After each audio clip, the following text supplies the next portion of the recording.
अधार्मिक हो, तुम अन्यायी हो, तुम अत्याचारी हो, तुम्हारा कोई धर्म नहीं है, तुम अधर्मी हो। हम धर्म को मानने वाले हैं, हम बुद्ध के धम्म को मानते हैं। और धम्म में और धर्म में एक अंतर बता के अपनी बात को खत्म करूंगा। धर्म चलता है धर्मशास्त्र से और धम्म चलता है प्रज्ञा से, वैज्ञानिक दृष्टिकोण से। हम अंधविश्वासी नहीं है, हम पखंडी नहीं है। हम ना तो हम किसी जादू टोने में भरोसा करते हैं और ना ही हम किसी अंधविश्वास और पखंडवाद में भरोसा करते हैं। हम तो यथार्थ में भरोसा करते हैं, हम तो वैज्ञानिक दृष्टिकोण से चलने वाले लोग हैं। और अब हमारी बहन बेटियों की तरफ कोई आंख उठा के देखेगा, अगर हमारे भाई का कोई कत्ल करेगा तो वो तैयार रहे। हमारे समाज के लोग और ज्यादा बर्दाश्त करने की नीयत में नहीं है। हम अपने समाज के हक अधिकार की लड़ाई को बेहद मजबूती के साथ लड़ेंगे। हमें पता चल गया हमारे पूर्वज बौद्ध थे, अब भारत बौद्ध में बन के रहेगा। क्योंकि भारत में बहुजन 88% है। 88% लोग तो वापस अपने बुजुर्गों की संस्कृति में आएंगे, उन्हें कोई रोक नहीं पाएगा। वैसे भी आपने चिंगारी तो आपने लगा दी, जब आपने लगा दी तो भुगतो। जब आप जाति छोड़ने को तैयार नहीं हो, जाति की वजह से हमारी बहन बेटियों की इज्जत लूट कर कब्ज कर रहे हो, जाति की वजह से मंदिर घुसने पर, मूर्ति छूने पर हमारे लोगों की हत्या कर रहे हो, जाति की वजह से घोड़ी खरीदने पर, मूछ रखने पर, घड़ा छूने पर हत्या कर रहे हो, तब क्या हम हिंदू नहीं होते? अगर हम हिंदू हैं तो मंदिर प्रवेश पर हमारे लोगों की हत्या क्यों? अगर हम हिंदू हैं तो मूर्ति छूने पर हमारी हत्या क्यों? इसका मतलब अंतर समझ जाइए। मेरे समाज के लोग तो अंतर समझने लगे हैं और जिसकी समझ आ रहा है वही बुद्ध की ओर चल पड़ा है। जिसके समझ आ रहा है वही बुद्ध की ओर चल पड़ा है। तो मैं एक लाइन गा के आपको आह्वान करूंगा। अब तो चलो बुद्धि की ओर, मिशन जय भीम बुलाता है, भीम बुलाता है, मिशन जय भीम बुलाता है। अब तो चलो बुद्ध की ओर, मिशन जय भीम बुलाता है, भीम बुलाता है, मिशन जय भीम बुलाता है। अब तो चलो बुद्ध की ओर, मिशन जय भीम बुलाता है। मैं ये पूछना चाहता हूं, जब हमारी बहन बेटियों के साथ बलात्कार करके हत्या होती है, हमारे भाइयों का कत्ल होता है, तो उनके हक और न्याय की लड़ाई को केवल दलित पिछड़े आदिवासी ही क्यों लड़ते हैं?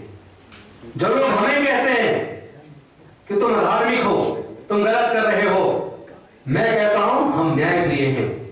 तुम अधार्मिक हो, तुम अन्यायी हो, तुम अत्याचारी हो, तुम्हारा कोई धर्म नहीं है, तुम अधर्मी हो। हम धर्म को मानने वाले हैं, हम बुद्ध के धम्म को मानते हैं। और धम्म में और धर्म में एक अंतर बता के अपनी बात को खत्म करूंगा। धर्म चलता है धर्मशास्त्र से और धम्म चलता है प्रज्ञा से, वैज्ञानिक दृष्टिकोण से। हम अंधविश्वासी नहीं है, हम पखंडी नहीं है। हम ना तो हम किसी जादू टोने में भरोसा करते हैं और ना ही हम किसी अंधविश्वास और पखंडवाद में भरोसा करते हैं। हम तो यथार्थ में भरोसा करते हैं, हम तो वैज्ञानिक दृष्टिकोण से चलने वाले लोग हैं। और अब हमारी बहन बेटियों की तरफ कोई आंख उठा के देखेगा, अगर हमारे भाई का कोई कत्ल करेगा तो वो तैयार रहे। हमारे समाज के लोग और ज्यादा बर्दाश्त करने की नीयत में नहीं है। हम अपने समाज के हक अधिकार की लड़ाई को बेहद मजबूती के साथ लड़ेंगे। और हर मुद्दे पे हमारे हजारों वकील, हमारे समाज के अलग अलग पेशे से जुड़े लोग पूरे देश के अंदर तैयार हो गए। मेरी पूरे देश में बात चल रही है, अब इस न्याय की लड़ाई को अंजाम तक पहुंचाएंगे।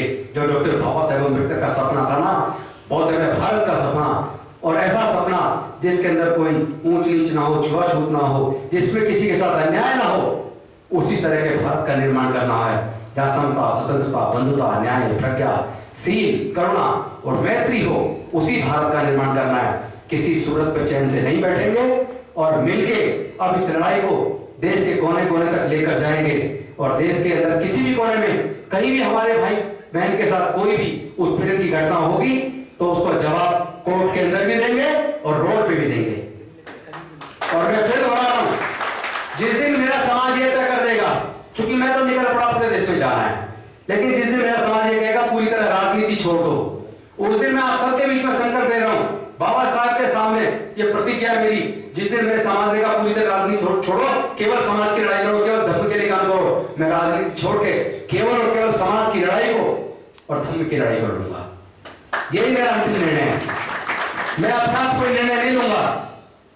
मेरा निर्णय मेरे समाज ने, जिसने मुझे इतना ताकतवर बनाया, जो रात दिन मेरे साथ कंधे से कंधा मिलाकर खड़ा है, यहां तक कि जो मेरे किसी मुद्दे पर थोड़े बहुत अगर वैचारिक मतभेद भी था, वो लोग भी सारे पूरे देश के कोने कोने से साथ खड़े हो गए।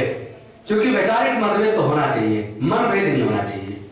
सारे के सारे लोगों के विचार नहीं मिल सकते, पांचों की बराबर नहीं होती, हर आदमी की अपनी सोच होती है, लेकिन अल्टीमेटली हमें समाज की इस लड़ाई को लड़के जीत हासिल करनी है। और आज आपको शेयर करते मुझे एक और खुशी हो रही है और अभिमान भी हो रहा है, इस बात का गर्व भी हो रहा है कि वो सत्य प्रकाश मेरा छोटा भाई, जब हम बच्चों को फ्री पढ़ाते थे, कभी उसको भी हमने फ्री पढ़ाया। आज वो समाज की लड़ाई में आगे नहीं होकर तैयार है, लड़ता है, हर जगह जाके लड़ता है। तो इसका मतलब हम जो जिन बच्चों को हमने फ्री पढ़ाया, उन्हीं बच्चों में से कट अम्बेडकरवादी सिपाही तैयार हो गए, पूरे देश की लड़ाई लड़ने के लिए तैयार हैं। इस बात का मुझे गौरव है। सत्य प्रकाश, मुझे तुम पे गर्व है। इस लड़ाई में कभी कमजोर मत पड़ना। तुमसे पहले ढाल की तरह राजेंद्र प्रसाद सीना उठा के आगे खड़ा मिलेगा। इस लड़ाई को टूटने नहीं देंगे, कमजोर नहीं होने देंगे। मंडल जी, इस लड़ाई को हम जीतेंगे, हम लड़ेंगे, हम जीतेंगे। अब एक नारे के साथ, निवेदन के साथ, क्योंकि उसी में सारा सार है। जाति छोड़ो, समाज छोड़ो, जाति छोड़ो, समाज छोड़ो, जाति छोड़ो। बौद्ध धर्म की क्या पहचान, बौद्ध धर्म की क्या पहचान, बौद्ध धर्म की क्या पहचान।